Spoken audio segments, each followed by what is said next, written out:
छात्रों, आज की इस वीडियो का टॉपिक है, वह टॉपिक है क्लासिफिकेशन ऑफ एंजाइम।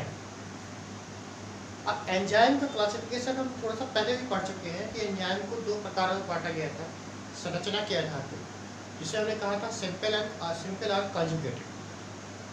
आज हम यहाँ पर एंजाइम को उनकी क्रियाओं के उत्प्रेरण के आधार पर बांटेंगे या उत्प्रेरण के आधार पर क्रिया कितने प्रकार की होती है समझी जाए। इंटरनेशनल यूनियन ऑफ बायोकेमिस्ट्री, ये केमिस्ट्री की कह सकते हैं कि एक हेड ब्रांच है।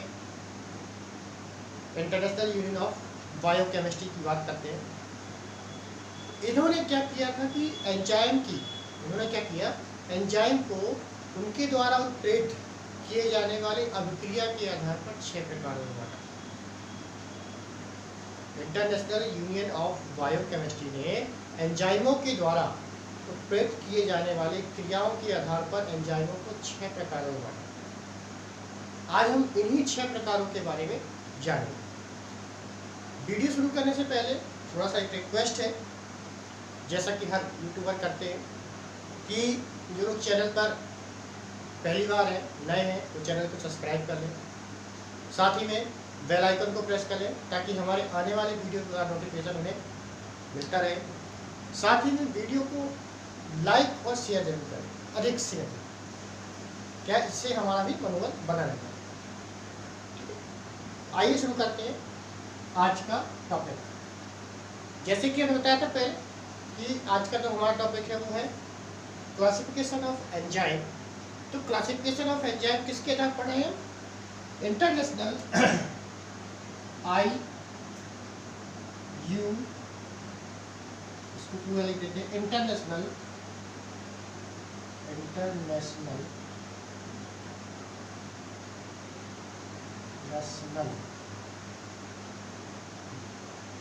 Union of biochemistry.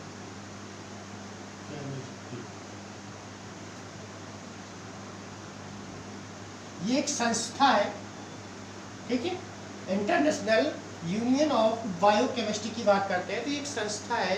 इन्होंने क्या किया था, एंजाइमों को उनकी उत्प्रेरण के आधार पर या उनके द्वारा उत्प्रेरित करने वाली क्रियाओं के आधार पर क्या किया था, 6 प्रकारों में बांटा था। इसके आधार पर उत्प्रेरित करने वाली क्रियाओं के आधार पर कितने प्रकारों में बांटा? 6 प्रकारों में बांटा। 6 प्रकार। अब ये 6 प्रकार कौन कौन से? जैसे पहला देखें, ऑक्सीकरण की क्रिया में जो एंजाइम भाग लेते हैं या कहें कि जो ऑक्सीकरण की क्रिया को उत्प्रेरित करते हैं उसे हम कहते हैं ऑक्सीडो रिडक्टेज या ऑक्सीकरण अपचयन, जिसे हम कह सकते हैं उभयधर्मी अभिक्रिया, ये जैसे रेडॉक्स अभिक्रिया भी कहते हैं, ठीक है। तो रेडॉक्स अभिक्रिया अर्थात ऑक्सीकरण और अपचयन दोनों की क्रियाओं का जो उत्प्रेरण करते हैं उसे हम कहते हैं ऑक्सीडो रिडक्टेज,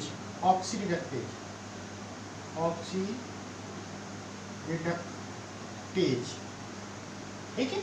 ऑक्सीजन की क्रिया को, ऑक्सीकरण अपचयन की क्रिया को उत्प्रेरित करते हैं। दूसरा है इसी प्रकार ट्रांसफरेज,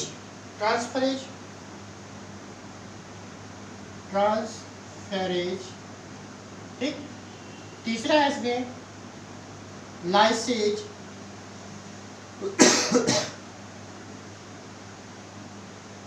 चौथा है लाइसेज, चौथा है इसमें आइसोमरेज, पांचवा है लाइगेज या इसी को कहते हैं सिंथेटेज, और छठवां है हाइड्रोलाइजेज,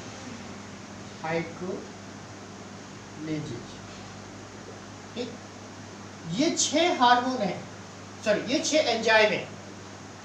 और इन 6 एंजाइमों को किसने बतलाया? इंटरनेशनल यूनियन ऑफ बायोकेमिस्ट्री ने किसके आधार पर बतलाया? उत्प्रेरित करने वाली क्रियाओं के आधार पर। मतलब एंजाइम जिन अभिक्रियाओं को उत्प्रेरित करते हैं उन क्रियाओं को उत्प्रेरण के आधार पर एंजाइमों को 6 प्रकारों में बांटा, जिसमें ऑक्सी रिडक्टेज मतलब ऑक्सीकरण अपचयन की क्रिया है, उसी प्रकार ट्रांसफेरेज, लाइसेज, आइसोमरेज, लाइगेज या सिंथेटिक बोलते हैं, और हाइड्रोलेज।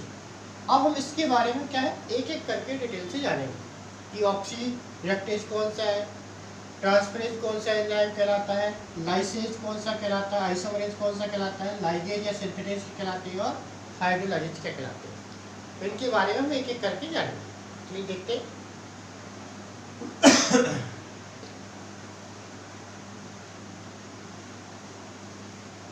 सबसे पहले हम बात करते हैं किसकी, ऑक्सी रिडक्टेज की।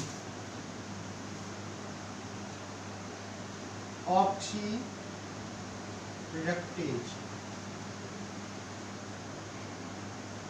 ठीक है। अब ऑक्सी रिडक्टेज है तो आप बता सकते हैं कि ये क्या करता होगा, ये ऑक्सीडेशन मतलब ऑक्सीकरण और रिडक्शन की क्रिया में भाग लेता है, मतलब अपचयन की क्रिया में भाग लेता है। ऑक्सीकरण और अपचयन की क्रिया में भाग लेने वाले एंजाइम को क्या कहते हैं, हम क्या कहेंगे, ऑक्सी रिडक्टेज कहते हैं। तो आप कह सकते हैं इसलिए ऑक्सीकरण एवं रिडक्शन की क्रिया में भाग लेते हैं। कौन, ऑक्सीडो रिडक्टेज। जो ऑक्सीडो रिडक्टेज एंजाइम है ये क्या करता है, ऑक्सीकरण की क्रिया और रिडक्शन की क्रिया में भाग लेता है। जैसे अब इसकी बात किया जाए तो ये कितने प्रकार के होते हैं। जो ऑक्सीकरण रिडक्टेज एंजाइम होता है, ऑक्सी रिडक्टेज एंजाइम, ये क्रियाओं के आधार पर 7 प्रकार के होते हैं। कैसे, 21 प्रकार क्रिया करते हैं, इसके अलावा बांटा गया। जैसे इनको अगर देखा जाए तो ये होता है ऑक्सीडेज, ऑक्सीडेज, ठीक है। उसी प्रकार पेरोक्सीडेज, पेरोक्सीडेज। अब तीसरा बता सकते हैं डिहाइड्रोजिनेज, डिहाइड्रोजिनेज।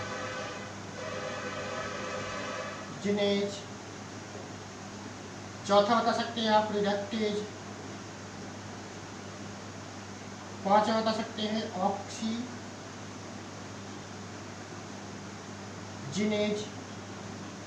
यहाँ आएगा ऑक्सीजिनेज।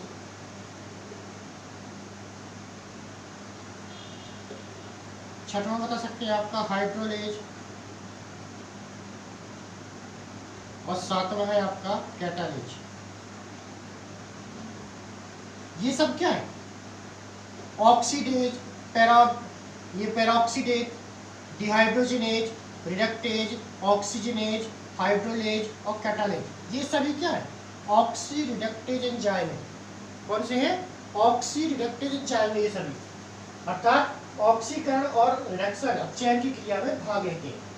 अब ऑक्सीडेज की बात करें तो ये क्या करता है, किसी भी रासायनिक अभिक्रिया में, ये जैव रासायनिक अभिक्रिया में क्या करता है, तो आप बता सकते हैं कि ऑक्सीडेज जो होता है ये ऑक्सीजन की सहायता से ऑक्सीकरण करता है। मतलब ऑक्सीजन जब उपस्थित होगा तब जो ऑक्सीकरण की क्रिया होगी उसे क्या कहेंगे, वो उसमें कौन भाग लेगा, ऑक्सीडेज भाग लेगा। तो आप बता सकते हैं यह आणविक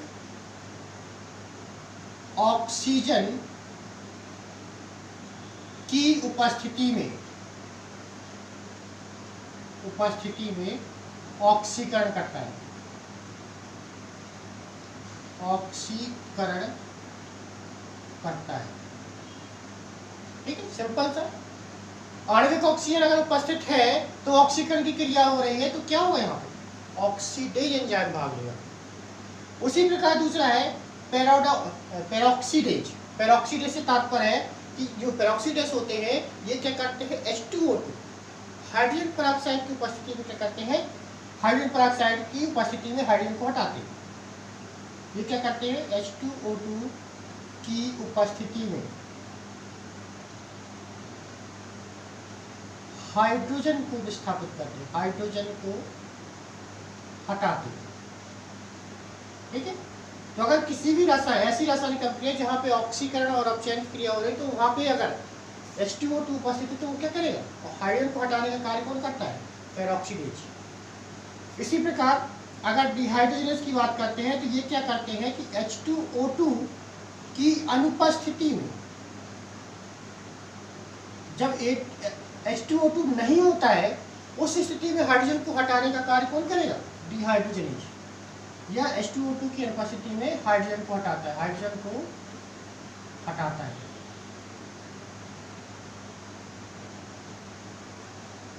किसको हटाता है? हाइड्रोजन को हटाता है। इसी प्रकार रिडक्टेज की बात करते हैं, तो रिडक्टिव एंजाइम के बारे में बताया गया है कि ये क्या करते हैं? इलेक्ट्रॉन को निष्कासित कर ऑक्सीकरण करते हैं। मतलब क्रिया में भाग लेने वाले जो अभिकारक होते हैं उनसे इलेक्ट्रॉनों का क्या करते हैं? निष्कासन कर देते हैं। तो निष्कासित करने के बाद क्या करते हैं? ऑक्सीकरण क्रिया करते हैं। ये इलेक्ट्रॉन निष्कासित करके ऑक्सीकरण करते हैं, ऑक्सीकरण करते हैं। ठीक है, किसी भी रासायनिक या किसी भी जैव रासायनिक जो अभिक्रिया हो रही है, उस अभिक्रिया में यदि इलेक्ट्रॉनों का त्याग होने के पश्चात ऑक्सीकरण क्रिया हो रही है, तो वहाँ पे कौन सा एंजाइम होगा? वो रिडक्टिव एंजाइम होगा। इसके बाद है ऑक्सीजनेज एंजाइम। तो इसके बारे में कहा गया है कि ये क्या करता है कि ये एंजाइम ऑक्सीजन, ये एंजाइम जब क्या करते हैं?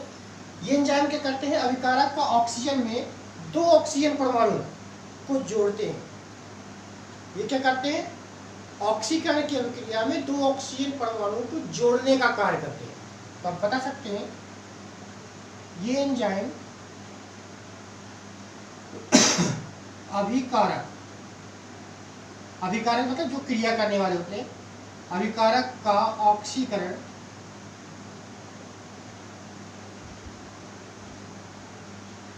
इनमें 2 ऑक्सीजन परमाणुओं को जोड़कर करते हैं, ठीक है। मतलब इसकी विशेषता होती है ऑक्सीजनेज की कि ये क्या करते हैं कि जब अभिकारक में 2 ऑक्सीजन परमाणु को जोड़ते हैं और फिर उसके बाद ऑक्सीकरण की क्रिया करते हैं। इसी प्रकार हाइड्रोलेज के बारे में बताया गया कि ये क्या करता है कि 1 ऑक्सीजन परमाणु को जोड़ते हैं। ये 1 ऑक्सीजन परमाणु को जोड़ते हैं, ठीक है। इनका कार्य क्या होता है? ये 1 हाइड्रोजन परमाणु ऑक्सीजन परमाणु को जोड़ेगा, उसके बाद ऑक्सीकरण क्रिया करेगा। उसी प्रकार कैटालाइज के बारे में कहा गया है कि ये क्या करता है कि H2O2 से ऑक्सीजन को मुक्त करते हैं। ये H2O2 से ऑक्सीजन को मुक्त करते हैं। मतलब H2O2 में जो ऑक्सीजन है, इस ऑक्सीजन को मुक्त करने का कार्य कौन करता है? कैटालाइज एंजाइम करता है। तो यहाँ ध्यान देंगे एक बार कि ऑक्सीडिडक्टेज जो एंजाइम होता है वो क्या करता है? ऑक्सीकरण और रिडक्शन की क्रिया में भाग लेता है, ठीक है। और ऑक्सीकरण और रिडक्शन की क्रिया ये निम्न प्रकार से करते हैं। इनके मतलब और भी उप प्रकार हैं जिसके अंतर्गत आपके कौन से हैं? ऑक्सीडेज, ये क्या करता है कि यह आणविक ऑक्सीजन की उपस्थिति में ऑक्सीकरण करता है। उसी प्रकार पेरोक्सीडेज जो होता है, ये हाइड्रोजन पेरोक्साइड की उपस्थिति में हाइड्रोजन को हटाता है। उसी प्रकार डिहाइड्रोजनेजेज नामक जो एंजाइम होता है, ये हाइड्रोजन पेरोक्साइड की अनुपस्थिति में हाइड्रोजन को हटाता है। और रिडक्टेज एंजाइम जो होता है, ये क्या करते हैं? ये इलेक्ट्रॉन निष्कासित करके ऑक्सीकरण की क्रिया करते हैं। इसके बाद ऑक्सीजनेज एंजाइम जो होता है, ये क्या करते हैं कि एंजाइम अभिकारक जो होते हैं उनमें 2 ऑक्सीजन परमाणु को जोड़कर ऑक्सीकरण की क्रिया करते हैं। और हाइड्रोलेज जो एंजाइम होता है, ये 1 ऑक्सीजन परमाणु को जोड़ता है। और लास्ट में कैटालाइज जो एंजाइम होता है, ये हाइड्रोजन पेरोक्साइड से इलेक्ट्रॉनों को मुक्त करता है। तो ये तो थे किसके? ऑक्सीडिडक्टेज एंजाइम, ठीक है। ये पहला एंजाइम था। इसके बाद दूसरा था ट्रांसफेरेज। ट्रांसफेरेज एंजाइम की बात करते हैं। तो ट्रांसफेरेज एंजाइम से क्या होता है कि ये क्या करते हैं? 2 अभिकारकों के बीच विशेष समूह का, वे एंजाइम जो 2 अभिकारकों के बीच पाए जाने वाले विशेष समूहों का क्या करते हैं? स्थानांतरण करते हैं। जैसे आप बता सकते हैं कि इसकी सहायता से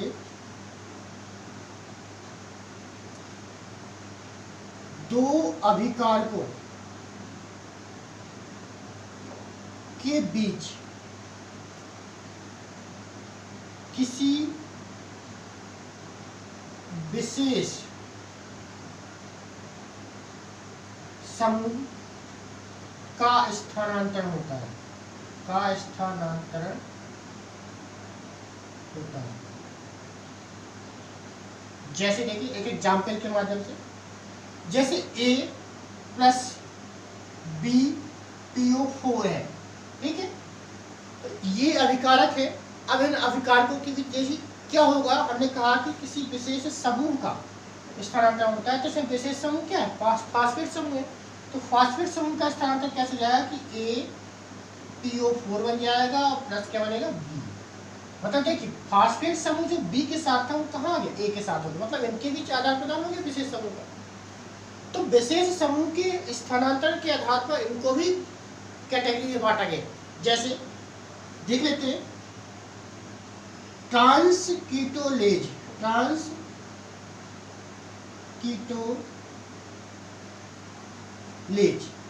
अब ट्रांसकीटोलेज है तो ये क्या करेगा, कीटोन समूह का क्या करेगा, स्थानांतरण करता है।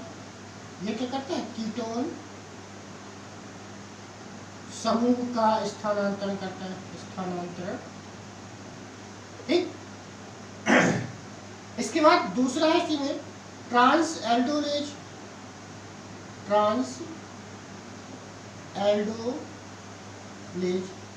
अब ये क्या करेगा, एल्डिहाइड समूह, एल्डो शब्द लगा रहे, ये क्या करेगा, एल्डिहाइड समूह का,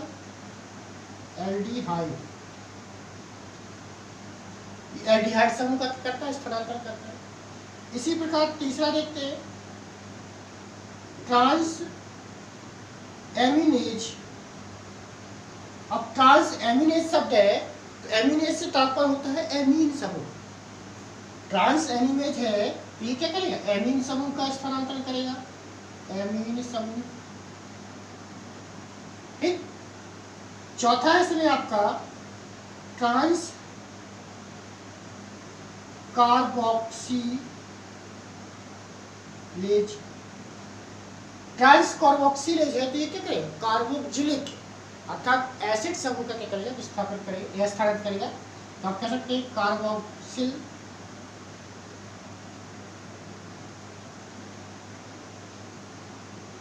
कार्बोक्सिल समूह का विस्थापन करेगा।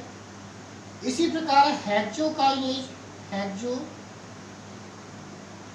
की बात करते हैं तो हेक्सो जो काइनेज होता है ये क्या करता है, फास्फेट समूह से रिलेटेड है, तो ये क्या करेगा, फास्फेट समूह का स्थानांतरण करेगा।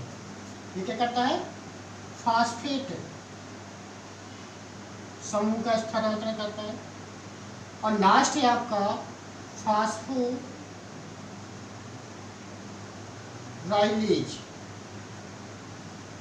ये फास्फोराइलेज है, ये क्या करता है, फास्फेट आयनों का स्थानांतरण करता है, या कहें फास्फेट समूह का ये भी करता है, फास्फेट समूह का, लेकिन किस प्रकार के, जहां पे ऊर्जा मुक्त हो रही है, ऊर्जा मुक्त, ठीक है। ध्यान दें जो ट्रांसफरेज एंजाइम होता है, ट्रांसफरेज का अर्थ होता है स्थानांतरण, तो ये क्या करता है कि इसकी सहायता से दो अभिकारकों के बीच क्या होता है, विशेष समूह का स्थानांतरण होता है। जैसे एक एग्जाम्पल के माध्यम से बताया कि हमने A प्लस बी PO4 ये अभिकारक है, इनके बीच अभिक्रिया होती है तो ये फास्फेट समूह जो होता है उसका क्या हो गया, स्थानांतरण हो गया, बी के कहाँ चला गया, ए के पास चला गया। अब इस स्थानांतरण के आधार पे इनको बांटा गया है। तो जो ट्रांसकीटोलेज होते हैं ये क्या करते हैं, कीटोन समूह का स्थानांतरण करते हैं। उसी प्रकार ट्रांस एल्डोलेज जो होता है वो क्या करता है, एल्डिहाइड समूह का करता है। ट्रांस एनिमेज जो होता है वो एमीन समूह का करता है। ट्रांस कार्बोक्सिलेज जो है वह कार्बोक्सिलिक समूह का स्थानांतरण करता है। उसी प्रकार हेक्सोकाइनेज जो है वो फास्फेट समूह का करता है। और फास्फोराइलेज जो होता है वही फास्फेट समूह करता है, लेकिन किस स्थिति में, जब ऊर्जा मुक्त हो रही है। तो ये था आपका ऑक्सीडेटिव, उसके बाद ट्रांसफरेज। इसके बाद आते हैं हम तीसरे पे। जो तीसरा एंजाइम है उसे देखिए,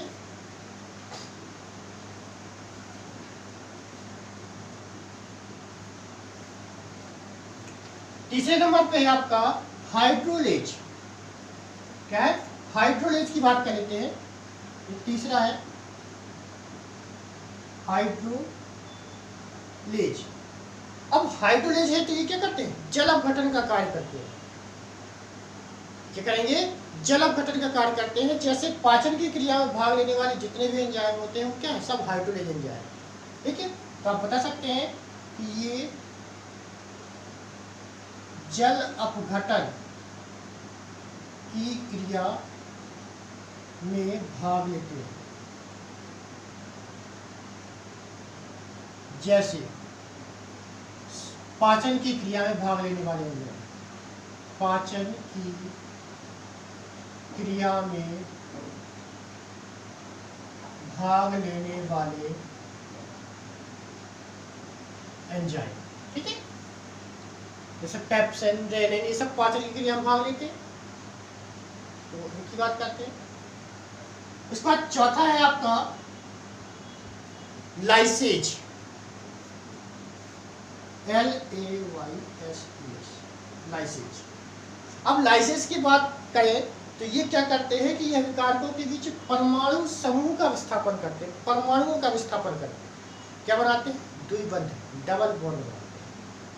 अभिकारकों के बीच जो क्रिया हो रही होती है उन क्रिया के बीच क्या करते हैं, क्रिया कराते हैं और साथ में परमाणु समूह का विस्थापन करके द्विबंध बनाने का कार्य कौन करते हैं, लाइसेज करते हैं। तो लिख सकते हैं इसके बारे में, ये अभिकारकों के परमाणु समूह विस्थापित कर द्विबंध बनाते हैं। ठीक है, मतलब क्या करते हैं, अभिकारकों के परमाणु समूह को विस्थापित करके क्या बनाते हैं, द्विबंध बनाने का कार्य कौन करता है, लाइसेज करता है। जैसे से बताया गया है एल्डोलेज, एल्डोलेज, इसके बाद बताया गया है डिकार्बोक्सिलेज,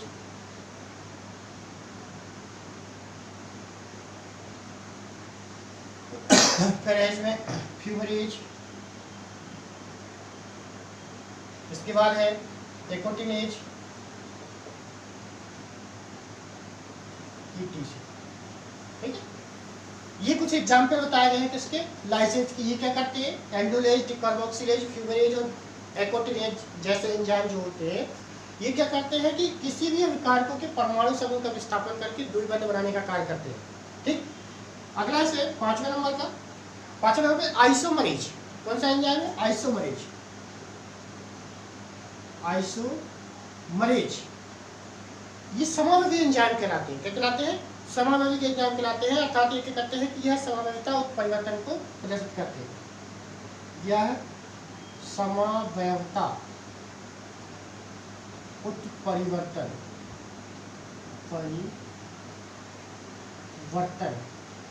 को क्या करते हैं, प्रदर्शित करते हैं।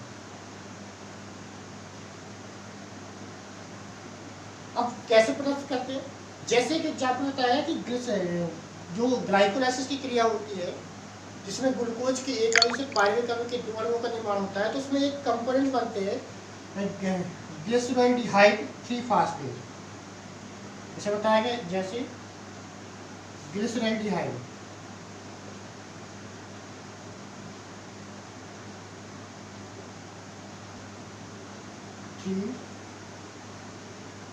फास्फेट,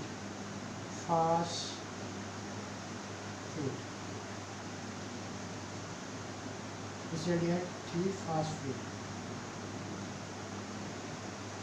ठीक है, आइसोमरेज एंजाइम क्या करता है, समावयवता प्रदर्शित करता है। अब देखिए, जो ग्लाइकोलाइसिस की क्रिया थी, उस ग्लाइकोलाइसिस की क्रिया के दौरान ये कंपाउंड बनता है जिसे हम कहते हैं ग्लिसरॉल्डिहाइड 3-फास्फेट। इसमें क्या होता है कि आइसोमरेज एंजाइम की उपस्थिति में क्रिया होती है और इसमें भाग लेते हैं ट्राइओज फास्फेट नामक एंजाइम। ट्राइओज फास्फेट ये उत्प्रेरक का कार्य करता है और आइसोमरेज एंजाइम क्या करते हैं, आइसोमरेज एंजाइम भी इसमें भाग लेता है। ठीक है, अब आइसोमरेज एंजाइम भाग ले रहा है किसको, तो ग्लिसरॉल्डिहाइड 3-फास्फेट को क्या बना देता है, डाईहाइड्रोक्सी हाइड्रोक्सी एसीटोन फास्फेट। ठीक है, इस क्रिया में क्या है कि जो ग्लिसरॉल्डिहाइड 3 फास्फेट है, ये क्या है, इसकी समावयवी रूप डाइहाइड्रोक्सी एसीटोन फास्फेट बन जाता है। तो कहने का तात्पर्य है कि आइसोमरेज नामक जो एंजाइम होता है, ये क्या करते हैं, समावयवता अर्थात दर्पण प्रतिबिंब को प्रदर्शित करते हैं। ठीक है, इसके बाद लास्ट जो है छठवां, उसे कहते हैं लाइगेज या सिंथेटेज। लाइगेज या इसी को सिंथेटेज कहते हैं, सिंथेटेज एंजाइम। अब लाइगेज या सिंथेटेज एंजाइम की विशेषता होती है कि ये 2 या 2 से अधिक अणु को आपस में जोड़ने का कार्य करते हैं। ये 2 या 2 से अधिक अणुओं को आपस में जोड़ते हैं। ठीक है, 2 या 2 से अधिक अणुओं को आपस में जब जोड़ना हो तो उस स्थान पे लाइगेज एंजाइम का उपयोग करते हैं। सिंथेटेज एंजाइम का आपने डीएनए को जोड़ने के लिए, जिस डीएनए के खंडों को जोड़ने के लिए पहले ही बताया था हमने कि लाइगेज एंजाइम का उपयोग करते हैं। मतलब जहां भी 2 अभिकारक हो, उनको अगर आपस में जोड़ना है, 2 टुकड़ों को आपस में जोड़ना है अगर एंजाइम की सहायता से, तो किस एंजाइम का उपयोग करेंगे, लाइगेज एंजाइम का उपयोग करेंगे। ठीक है, तो हाइड्रोलेज, लाइसेज, आइसोमरेज और लाइगेज या सिंथेटेज एंजाइम, इनका उपयोग कहाँ होता है और ये क्या कहलाते हैं, आज हमने अपने इस वीडियो के माध्यम से जाना। ठीक, धन्यवाद।